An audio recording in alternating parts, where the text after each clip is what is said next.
Good evening and welcome to Washington Week. An ex and possibly future president on trial in a porn star hush money case, a governor who shot her dog, a presidential candidate claiming that a worm ate part of his brain, and a QAnon adherent who believes that she should be in charge of the Republican Party. These are tonight's Jeopardy categories. Join me in welcoming our contestants. Peter Baker, the chief White House correspondent at the New York Times. Jonathan Karl is the chief Washington correspondent for ABC News. Elena Plott-Calabro covers national politics for The Atlantic. And Vivian Salama is a national politics reporter with the Wall Street Journal. Welcome to Washington Week quiz show. Weird categories. Let's start with something very serious, though, before we get to some of the oddness of this week's politics. The war in the Middle East and Joe Biden. Peter, is this a permanent rupture that we're looking at between the Biden administration and the Israeli government? Well, we'll see. I mean, look, Jeff, you know as better than I do, and anybody does, the history of U.S.-Israeli relations is often marked by moments of rupture and tension. This is certainly one of the most extreme versions we've seen in a number of years. Probably since the 80s. Probably early since 80s. the 80s, exactly. Of course, and you wrote that, yeah. Reagan did, of course, hold back weapons, and George H.W. Bush held back loan guarantees and so forth. But it depends. It really depends on what Bibi Netanyahu and the war cabinet do in Rafah. If they end up going into Rafah and Biden then feels compelled to hold off offensive weapons, that is a pretty big moment. At the moment, it's just one shipment of one, set of bombs. It's more symbolic. It's more of a symbolic shot across. Exactly. He's making a point. And right. The question is, does Bibi Netanyahu get that point? Right, Vivian. So, what does this mean for the war effort? I'm curious about the war effort and also Biden's political positioning in all of this. So the likely impact in the short term is probably minimal. Israel does have stockpiles that it will be able to defend itself and to also conduct this its attack, its offensive.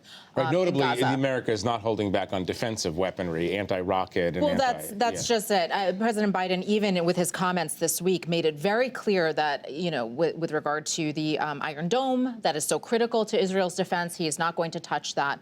He's very specific about certain types of bombs and artillery. That's what he's looking to hold back on. And Bibi Netanyahu sort of shot back and assured the public in Israel that they have enough, that they can still continue their offensive and kind of carry out this war to eliminate Hamas.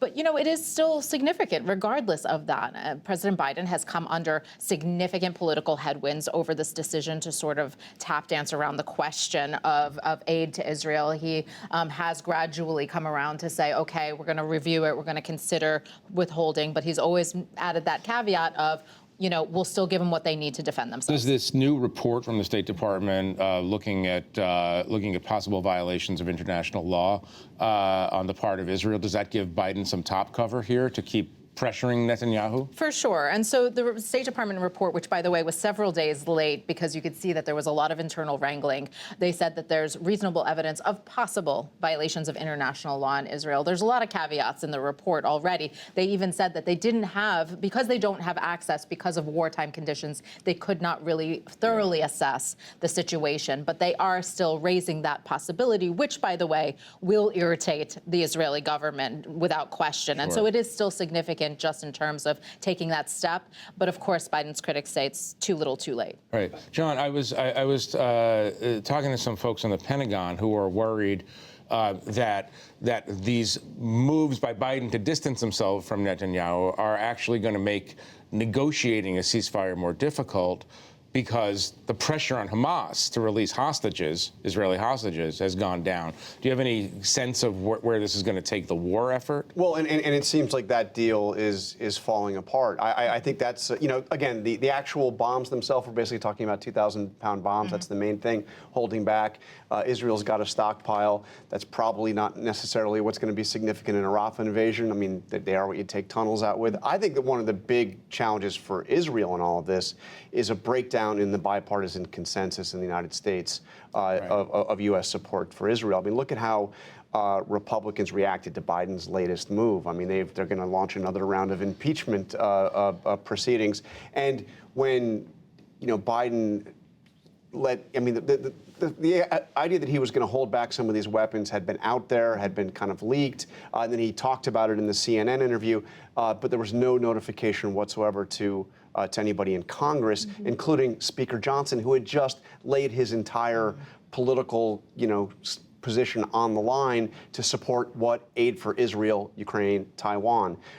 It seems like a little bit of a heads up to the Speaker of the House that you need on something like this might have been worthwhile. Peter, one more quick question on this. Is this going to hurt Biden with traditional Jewish support for Democrats? I mean, how does this play out within the party? What Biden is proving is that governing from the middle stinks, right? It's a terrible place to be. He's not made any friends on the left, which is still mad at him, doesn't think this is nearly enough, hasn't gone far enough, and now he's alienated the people who This doesn't move Michigan Arab American voters back to. Right. And Jewish supporters who admired his support for Israel now feel abandoned or angry and so forth. So he's managed to alienate a lot of people. The real answer for him politically is he has to get the war finished. Yeah. So that by the fall, people are thinking about other things. Right.